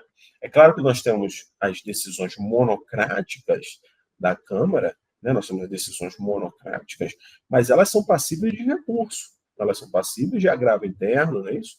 Para que a Câmara dê o julgamento. Né? Então, veja, são órgãos colegiados. Quando nós temos uma questão de inconstitucionalidade, aí vai dizer o artigo 97 lá da Constituição. Nos tribunais, não é possível, né, a Câmara dar a decisão, tem que haver a remessa para o plenário analisar a questão da inconstitucionalidade. Então, isso vai acontecer só nos tribunais. Tá? Isso não vai acontecer na primeira instância. Tudo bem, Natália? Excelente sua pergunta. Tá? Isso, veja, isso nós estamos tratando do controle difuso de constitucionalidade. Aquele controle em que a análise da inconstitucionalidade ela se dá de forma incidental, ela se dá como uma condição prévia necessária à análise do seu pedido. O seu pedido é um bem da vida. Eu não quero pagar o imposto, né? Eu não quero, enfim, qualquer outra providência. Né? Não quero, por exemplo, ter que pagar uma dívida. Né? Eu não quero ter que pagar essa dívida porque essa regra que criou, por exemplo, a alienação fiduciária, essa lei nova da alienação fiduciária, é passível, né, entre as pessoas de maneira geral, não apenas entre bancos. A lei nova da alienação fiduciária é inconstitucional.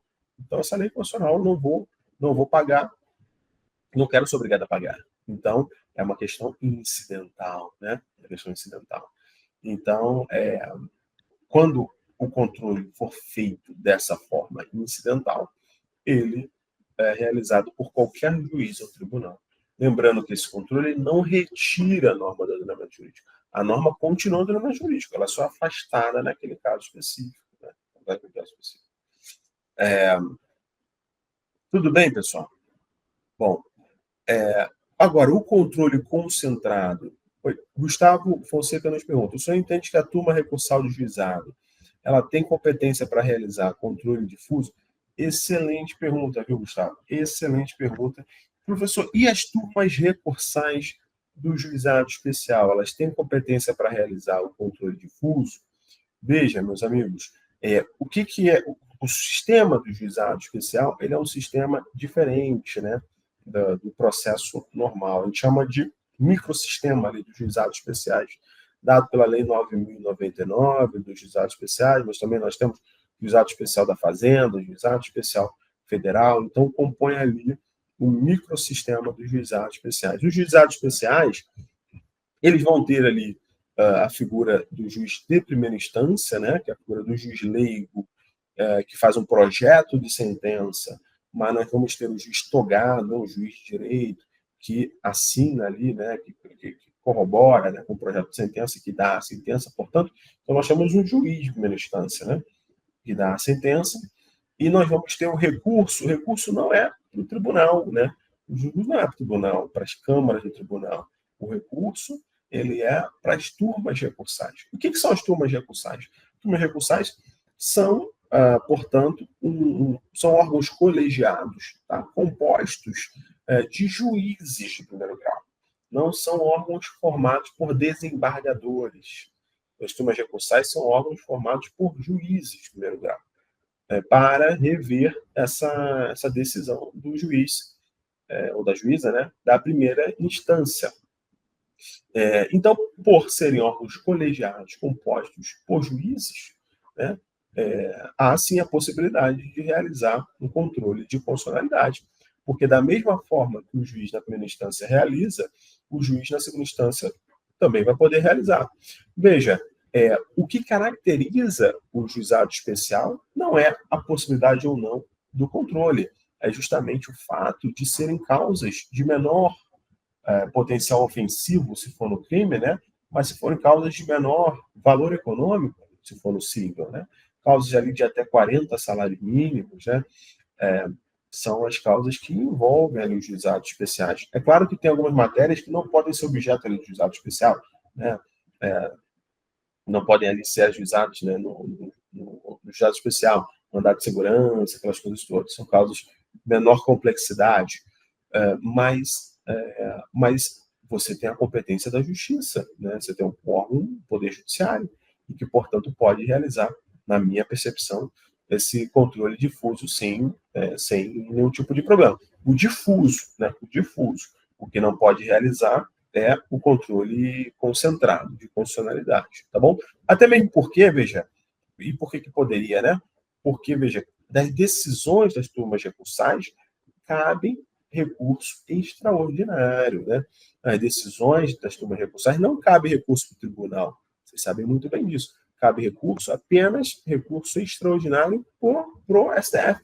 Ou seja, você pode questionar a decisão da turma recursal perante o STF. Ou seja, caso haja ali alguma violação à Constituição Federal, caso haja ali algum tipo de ofensa à Constituição. Então, se for realizado algum tipo ali de controle de constitucionalidade, ela pode ser revista ali, né, perante o recurso extraordinário para o Supremo Tribunal Federal. Agora, é claro que ali, pela própria natureza do JEC, irá envolver questões de menor complexidade.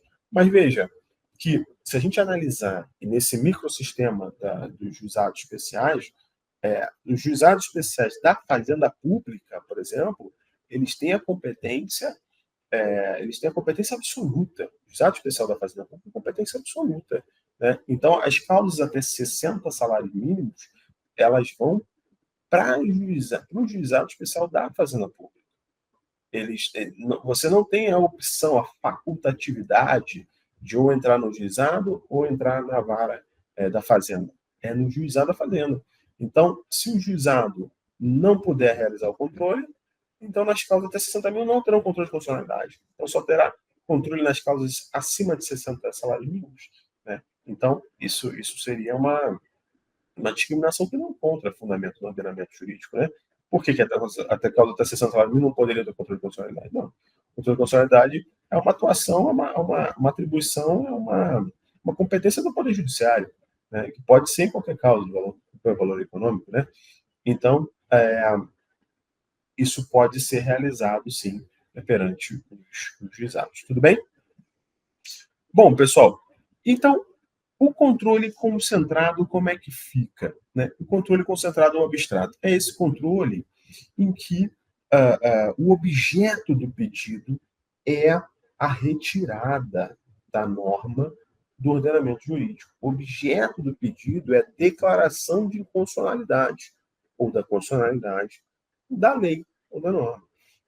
Então, você vai entrar pedindo, olha, eu quero que o tribunal declare que o artigo 5º da lei tal é inconstitucional. Diferentemente do controle difuso. Controle difuso, não, você quer o bem da vida. Aqui, no controle concentrado, no controle abstrato, é um controle direto lá no tribunal. A competência vai dizer, olha, eu quero que o artigo tal, quero que o inciso tal do artigo tal saia do ordenamento jurídico, porque ele é inconstitucional. Tá? Então, é essa a diferença, ou seja, o objeto do pedido no controle concentrado, ele é a própria declaração de inconstitucionalidade da regra jurídica. Tá? Muita atenção para isso. Muita atenção para isso, porque o nosso curso daqui para frente vai tratar disso, do controle concentrado de constitucionalidade, das situações em que o objeto é o pedido da inconstitucionalidade. Tá? Esse é o objeto. Tá? Então, nós vamos tratar das ações em que o objeto é esse. Olha, excelência, olha, tribunal, eu quero que declare a inconstitucionalidade da lei tal, do artigo tal, do inciso tal. A inconstitucionalidade pode ser parcial, né? Pode ser parcial.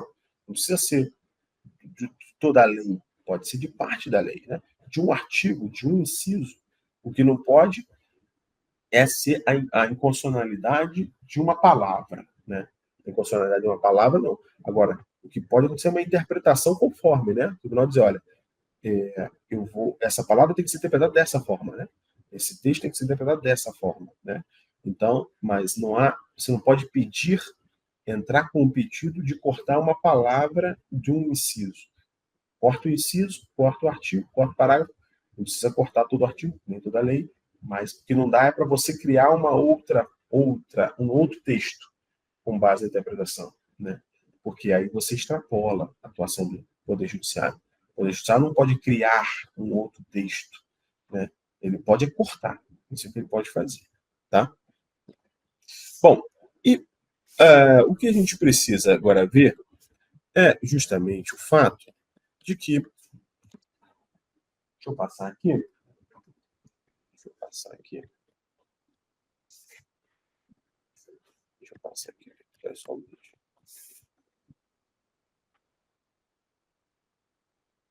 Agora vai.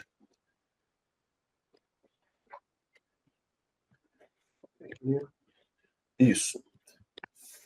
Bom, o controle concentrado ou abstrato, portanto, busca a retirada da norma constitucional do ordenamento jurídico em caráter definitivo e só pode ser realizada por alguns tribunais competentes. Tá? Então, esse é o objetivo aí do controle concentrado ou abstrato de constitucionalidade, realizado pelo Poder Judiciário, como nós já vimos. Né?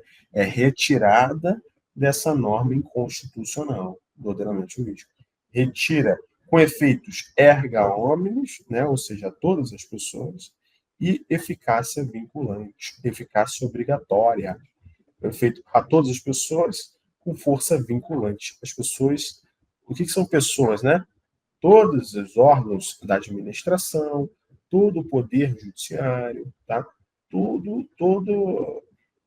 Toda a vinculatividade daquela norma, ela é retirada e do ordenamento jurídico em caráter definitivo. Tá? Então, isso é que acontece no controle concentrado. Agora, é claro que pode acontecer, que vocês vão ver, na ação declaratória de constitucionalidade. Né? Então, vamos ver que o legitimado, vocês vão ver nas aulas posteriores quem são os legitimados, né? Mas o legitimado pode pedir para o tribunal declarar a constitucionalidade. Olha que interessante, né? Não é só a inconstitucionalidade, pode entrar pedindo a constitucionalidade.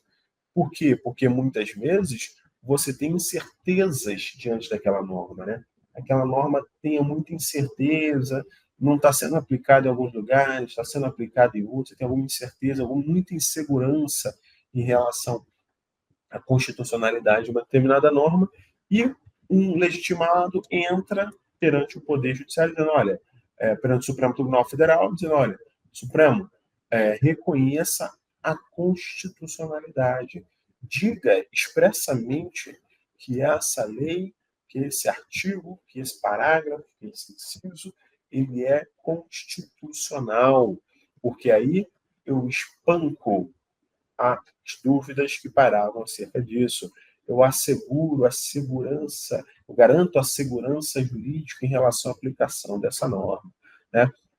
Então, é possível tanto a retirada no ordenamento jurídico de uma norma constitucional, mas também a declaração, o reconhecimento da sua constitucionalidade, para conferir maior segurança. Né? Nós vamos ver isso nas próximas aulas. Importante é isso. Importante é que vocês tenham clareza desse controle concentrado. Bom, e nos encaminhando aí para o final do nosso curso, veja, nós temos, então, que caracterizar de que forma esse controle concentrado, esse controle abstrato vai ocorrer. Vejam, senhoras e senhores, que o controle concentrado de constitucionalidade, ele pode ocorrer, né, ele vai ocorrer perante o Supremo Tribunal Federal, com base na competência que tem o artigo, com base na competência que o Supremo tem, dada pelo artigo 102, inciso 1, a linha A, e parágrafo 1º da Constituição Federal. Então, lá no artigo 102, inciso 1, a linha A, e também no parágrafo 1º na Constituição Federal, o Supremo vai ter atribuído a si a competência para realizar esse controle concentrado de constitucionalidade. Para justamente o quê? Processar e julgar ações diretas de inconstitucionalidade, ações diretas de inconstitucionalidade por omissão, ADO, ação direta de inconstitucionalidade por omissão, ação declaratória de inconstitucionalidade, ADC, e ADPF, arguição do descumprimento do preceito fundamental, ADPF, arguição do descumprimento do preceito fundamental. Então, a competência para julgar essas ações é do Supremo Tribunal Federal, conforme previsão lá do artigo 102.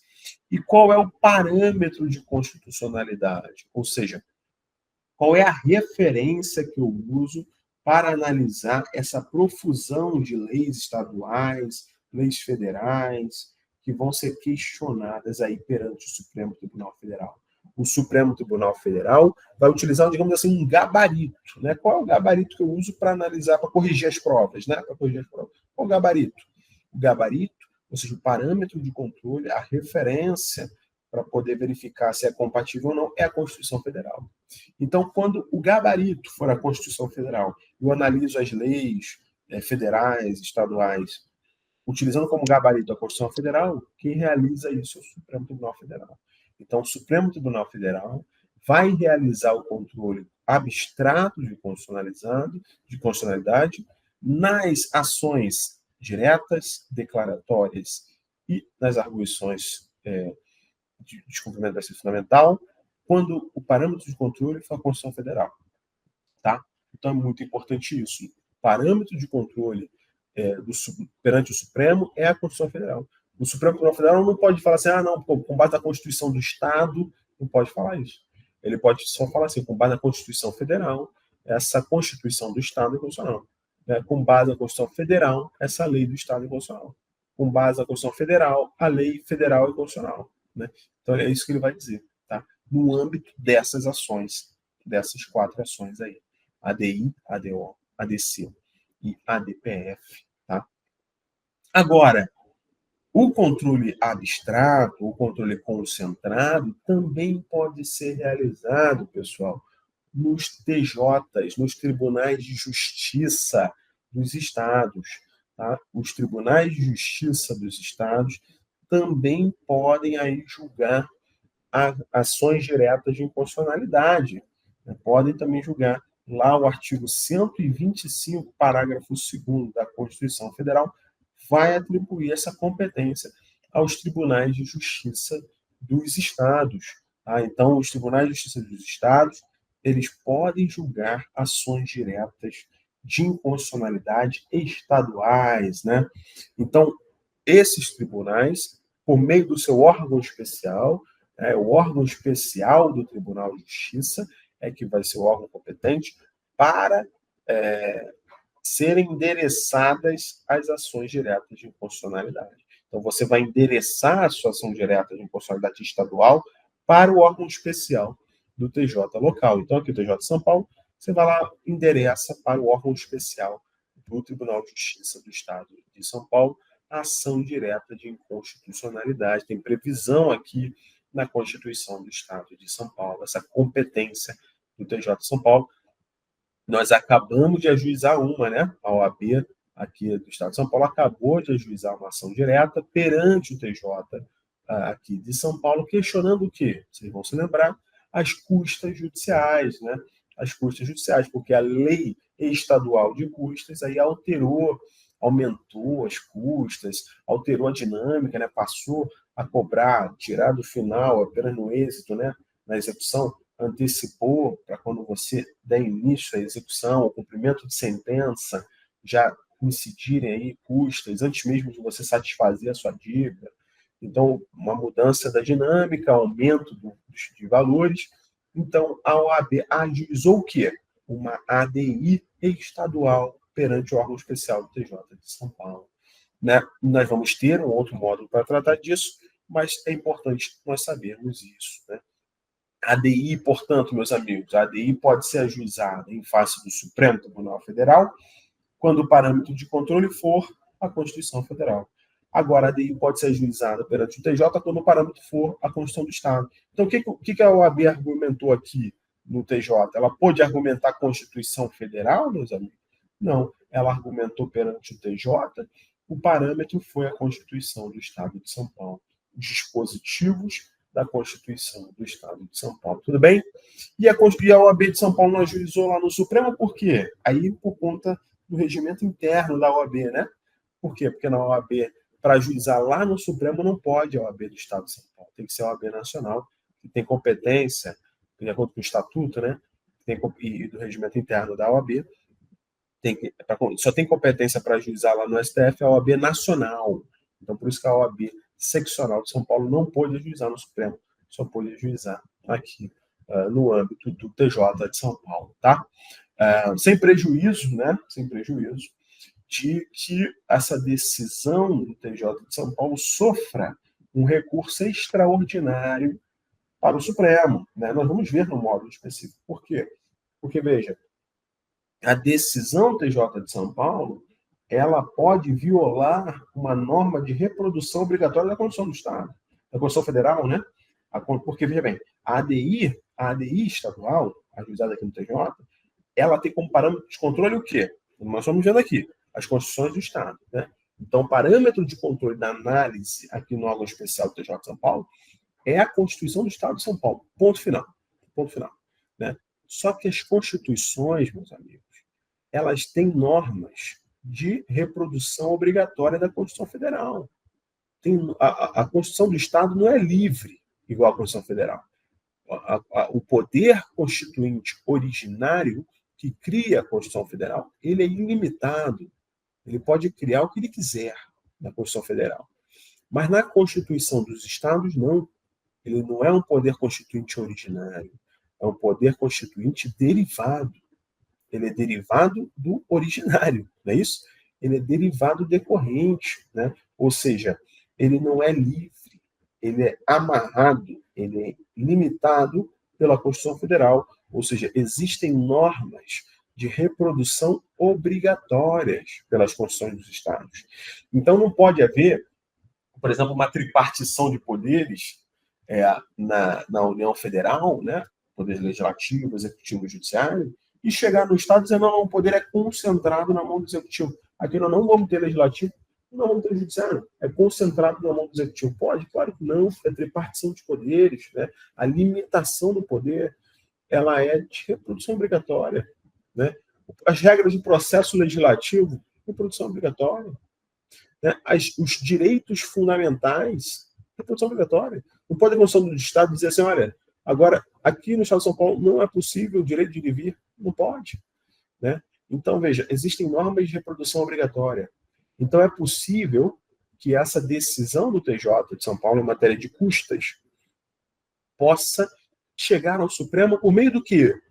Por meio de recurso extraordinário. Questionando o quê? Questionando que o TJ pode ter analisado de forma equivocada normas da Constituição Estadual, mas que são de reprodução obrigatória da Constituição Federal.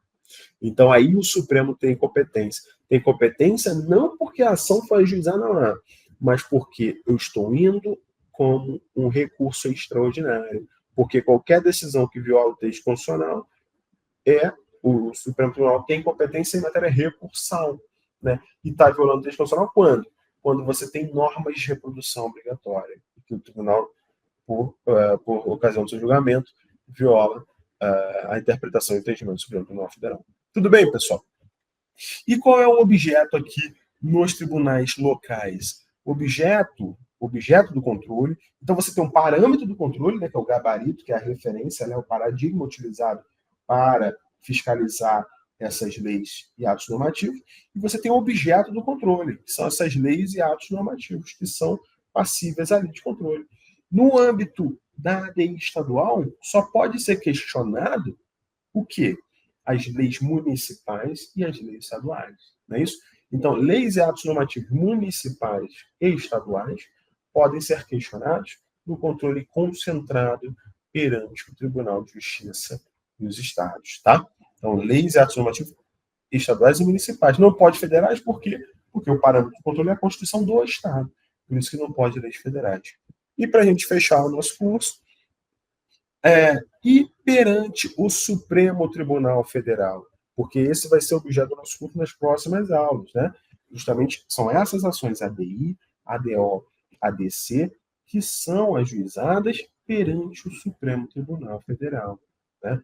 Então, veja, perante o Supremo Tribunal Federal, nós temos duas leis essencialmente, né, que é a Lei 9868 de 99 e a Lei 9882 de 99. São duas leis do ano de 99 que vão tratar aí da ADI, da ADIO e da ADC, tá? E da ADPF. São essas duas leis, elas tratam de quatro ações. O nosso curso, ele não vai pegar essencialmente ali a DPF, né? A DPF vai ficar para depois. Mas eu já trouxe para vocês terem um panorama geral, né? Então, o nosso curso ele vai envolver essencialmente a Lei 9868 de 99. 9868 de 99, que vai tratar ali de quais leis da ADI, quais ações ADI, ADO, ADC. Então, a Lei 9868 de 99 vai tratar da ADI, ADO e ADC. Ou seja, a ADI, meus amigos, agora que é muito importante, tá? Qual é o objeto do controle? O objeto do controle varia, tá? O objeto do controle varia. O parâmetro é o mesmo, Constituição Federal. O parâmetro é o mesmo, Constituição Federal. Mas o objeto do controle varia, tá? Conforme a ação. Então, na ADI, ação direta de constitucionalidade, e ação direta de constitucionalidade por omissão, o objeto do controle, né, que é aquilo que pode ser controlado, são as leis e os atos normativos estaduais e federais. Veja que não pode ser objeto de ADI lei municipal.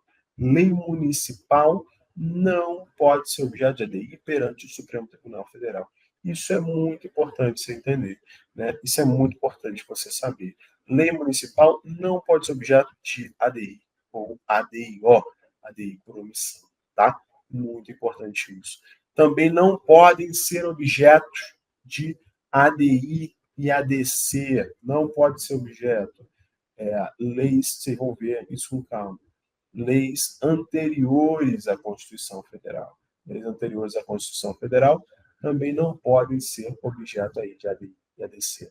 Somente as leis que forem aí recepcionadas pela Constituição Federal. Então, leis que não são recepcionadas pela Constituição Federal não podem ser objeto. Vocês vão ver isso aí com calma, tá? Então, as leis que foram recepcionadas aí, né? Leis anteriores que não foram recepcionadas não podem ser objeto. Leis recepcionadas aí pela Constituição Federal é que podem ser objeto de ADI, ADO, ADC. Então, veja, objeto da ADI, ADO, leis e atos estaduais e federais. Agora, objeto da ADC, ação declaratória de constitucionalidade, só leis e atos federais. Muito importante isso. A ADC não envolve leis estaduais e municipais, não envolve. Só envolve leis normativos federais, tá? Só federais para ADC, para declaratória de constitucionalidade. E, por fim, na Lei 9882 de 99, nós temos aí o objeto, né, o objeto do controle é a lesão a preceitos fundamentais. Tá? A lesão a preceitos fundamentais, ou seja, não é necessariamente lei ou ato normativo federal, não é necessariamente lei ou ato normativo estadual. Tudo bem? Lesão a preceitos fundamentais, que é objeto aí da arguição de cumprimento de preceito fundamental. Tudo bem, pessoal? Então, por exemplo, uma DPF acerca dos presídios, né, da superlotação dos presídios, do encarceramento em massa, não tem uma lei específica sobre isso, mas questiona um preceito fundamental aí da dignidade humana, enfim, da vedação à tortura no nosso país. Então, viola preceitos fundamentais passíveis, portanto, de ADPF, tá? Tudo bem, meus amigos, aqui na DPF sim pode abranger leis anteriores à Constituição de 88. Né? E com isso a gente fecha aí o nosso estudo de hoje, tá? Acerca dessa introdução aí ao controle de constitucionalidade, muito importante para que vocês possam caminhar nas próximas aulas, que são propriamente as ações na prática aí de constitucionalidade. Eu agradeço a todas e todos. O meu Instagram está aí, quem quiser me seguir, quem quiser mandar dúvidas, enfim, sugestões, continuarmos trocando informações. Meu Instagram é @FábioPR_Santana, FábioPR_Santana aí. Estou à disposição se vocês precisarem. Meu LinkedIn também, Fábio Santana. Foi uma alegria estar com vocês. Agradeço aqui a presença da Natália, do Gustavo. Agradeço a presença aqui de todo mundo. Deixa eu ver quem está mais conosco aqui. O Gabriel, o Antônio. Agradeço aqui a Raíssa, o Rubens, a Tâmara, todo mundo. Foi um prazer estar com vocês. Muito obrigado a todos. Um ótimo dia para vocês, pessoal. Obrigado. Obrigado pela aula, professor. Um abraço.